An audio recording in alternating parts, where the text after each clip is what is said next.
Snow drifted across the tree line in thick, whispering sheets, swallowing sound until even the clack of rifle slings and crunch of boots felt distant. Sergeant Mason Hale walked point, eyes narrowed against the wind. The world around them was blank white. No tracks, no roads, nothing that suggested anyone had passed through in years. Behind him, Corporal Ruiz trudged in silence until the cold forced a curse from his throat. Command said Grid 4 Alpha was empty, he muttered. Concrete doesn't just grow out of the snow. Mason didn't answer. He was too busy watching the dark shape rising out of the hillside ahead, a slab of reinforced steel, half buried, half forgotten. A bunker, one that wasn't on a single Allied map. Private Lorne jogged up beside him, breath fogging. "Sarge, this place wasn't here last month. I'd bet my boots on it." Mason pulled his glove off long enough to check the worn photograph tucked beneath his scarf. A boy's smiling face, gap-toothed, holding a wooden toy plane.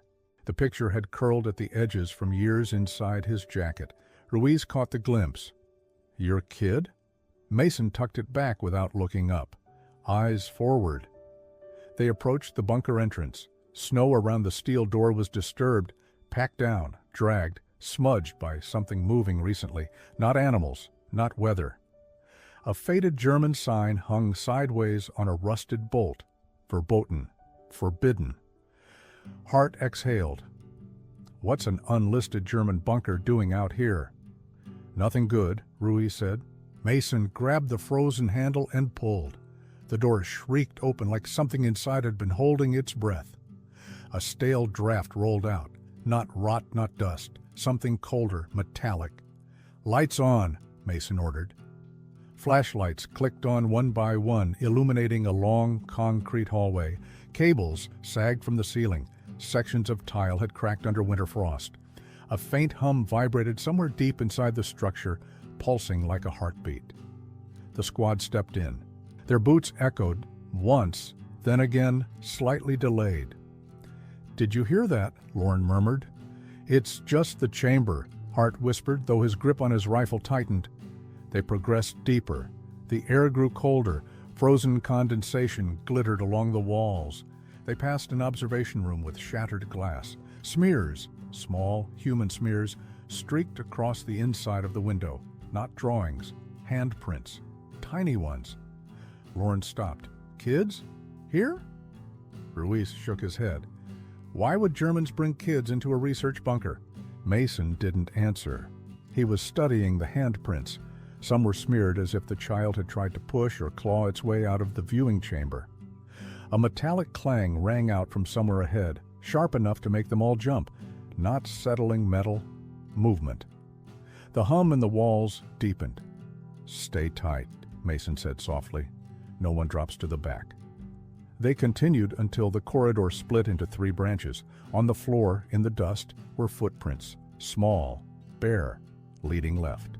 Beside them, larger prints, standard issue American boots. Hart's voice cracked. "Those are Jennings's size." Ruiz spun. "Jennings? Sound off." Silence. "Jennings, respond." Silence thickened into something oppressive. The corridor behind them stretched like a throat closing. Mason pivoted his flashlight backward. A shudder ran through him. Their footprints were gone. The dust behind them was smooth, untouched, as if they had never walked that path. A soft whisper drifted from the darkness. "Zaruk, come back." Lorne stepped closer to Mason. "Sir?" That wasn't Jennings. The whisper came again, but from the opposite direction. Mason swung his light forward. A figure stood 30 feet away in the left corridor. Jennings, or something shaped like him. His uniform hung crooked, his head tilted slightly too far to the side. No breath misted from his lips. His eyes stared blankly, reflecting their flashlight beams like glass. Ruiz choked out a breath. "Jennings? Jesus! Jennings?" The figure didn't move. It pointed down the left hallway, slowly, deliberately. Lorne whispered, "Sarge, we need to get out. Right now." Mason raised his rifle. "Jennings, say something." No response. Then, from behind them, where no one stood, came Jennings's voice. "Sarge, wait up." The men spun, light slicing the darkness. Nothing. Ruiz backed into Mason. Two voices. It's copying him. The imitation Jennings blinked. The motion was wrong, half a second too slow, like a puppet responding to a puppeteer's twitch. Mason forced calm. "We move as a unit. No one breaks." They edged backward from the figure, but the bunker shifted with them, lights flickering in a rhythm, dust trembling off pipes, the hum synchronizing to their breathing. The imitation Jennings's mouth opened slightly, not wide enough to speak, just wide enough to echo. Mason felt the cold grip his spine as the voice came out. "Come back." Not in Jennings's tone, not in human tone, in Mason's. The squad froze. Lorne's whisper trembled. "Learned your voice." Ruiz swallowed. "Sir, what is this thing?" Mason didn't answer. But inside, the truth tightened around him. The bunker wasn't abandoned. It wasn't empty. It was listening, and now it had learned how to answer. The imitation, Jennings didn't move like a man. It moved like a recording, the muscles lagging a half-beat behind the light. Mason's throat went dry. He slid his gloved hand into his scarf and palmed the photograph until the paper creaked. The boy's grin stared up at him, ordinary and useless against concrete and rust. The figure watched him as if that mattered. Mason stepped forward. He did not speak. He did not explain. He couldn't afford a speech. He held the photo up between them, light catching the curled edge. The fake Jennings' eyes locked on the image. For the first time the thing seemed to hesitate, as if presented with a shape its memory banks had not synthesized. It reached out.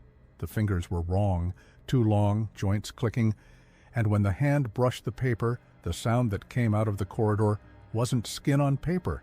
It was a tearing, a zippering noise, like an old radio going to white noise. Zut. Where the hand met the photograph, the flesh dissolved into gray static.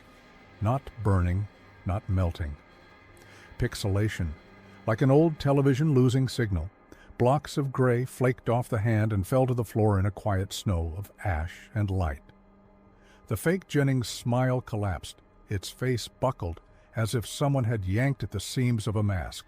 The hollow where the eyes should have been opened into black noise that scraped like metal on glass. A sound erupted, sharp, feedback, shrill, the kind that makes the ears ring. The lights along the corridor exploded outward in stabs of white. Bulbs popped. A fuse burned in a box somewhere with a smell of ozone. The hum became a scream. Mason didn't hesitate. "Run!" he yelled. They bolted. Behind them, the bunker did something it had not yet shown. It multiplied. From the walls, figures peeled themselves into being, thin at first, then whole, until the corridor was crowded with dozens of Jennings-shaped silhouettes. Each wore the same blank expression. Each reflected the flashlight beams like shards of glass. They moved with the same delayed mechanical rhythm, arms lifting in unison as if rehearsed. The corridor had become a mirror room of impossible doubles. The small barefoot prints on the floor seemed to race ahead and vanish, then reappear as if tracking a path that led nowhere. The tapping, counting, swelled. A child's voice layered over dozens of muffled echoes. 1, 2, 3. Lights went out one by one behind them, plunging segments of the corridor into black. The remaining bulbs strobed, throwing long, fractured shadows that looked like hands. Mason shoved Ruiz ahead. "Keep your light tight. Don't stop." They ran past the observation room. Mason saw the handprints on the glass again. Smeared, oily, 4 tiny palms pressed at adult height. Next to them, the restraint table lay rusted. A single corkscrew buckle snapped like a broken promise. A small leather cuff peered from under the table. Lauren's breath came ragged. "We're losing the exit. The layout's changing." "Then we go up," Mason snapped, spotting the spiral stair at the corridor's end. The metal grated as they slammed their boots onto the first step. The imitation Jennings multiplied behind them, pressing forward like a tide. One reached the stairwell and paused, then another followed, then another. They stopped at the rim, dozens of pale faces staring up. The counting grew louder, now a drum beating through the steel, and light behind them bloomed into a white wash that made their eyes water. Mason vaulted 2 steps at a time. He grabbed Hart as he slipped, hauling him up. The stair spiraled tight, the rails slick with condensation. Every step seemed to stretch farther than the one before. The noise below thickened, a chorus of chanting that sounded almost like singing and almost like static. "Keep climbing," Mason ordered. They forced the hatch up at the top, hands raw from the cold and the metal. Mason's fingers found the wheel and he spun it, palms rasping against rust. The hatch was stubborn. The wheel chewed his skin until his gloves felt slick. Behind him, a sound lanced the stairwell, the scrape of dozens of hands across concrete as the imitation Jennings tried to follow. Mason slammed the hatch down and spun the wheel hard. Steel ground into steel with a terrible finality. The hatch clicked into place. For a breathless second, the sound of the bunker pressed against the metal, 1,000 breaths, counting, a child's voice repeating 1, 2, 3, until it was a physical pain. Mason leaned his weight against the wheel until his forearms burned. The hatch shuddered and locked. The tapping became a distant thud that faded as the sleeping world took back the night.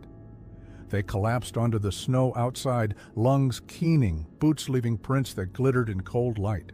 The sky was empty. The forest held its breath. Above them, the bunker sealed to nothing visible, a neat slope of snow reclaiming its mouth as if nothing had been forced open at all. At camp, an officer hurried out in boots, the clipboard slipping from his fingers when he looked at their number. "Your Hale's unit?" he asked without inflection. Mason nodded, coughing. "Yes." The officer's lip trembled as he scanned the roster. "You were listed MIA at Oru 200 entire team. Search called off at 0930. You were..." His thumb tapped the paper like a metronome. 19 hours. Mason felt the cold in his bones go deeper. The photograph in his pocket was damp with snow, the ink running into soft gray.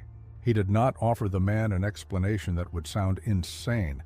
He only pocketed the photo and stared at the dark slope where the hatch had been. That night, Mason sat alone by his small stove, staring at the curled photo in the thin light. He smoothed its edge and memorized the gap-toothed grin with the careful attention of a man learning to catalog what keeps him from panic.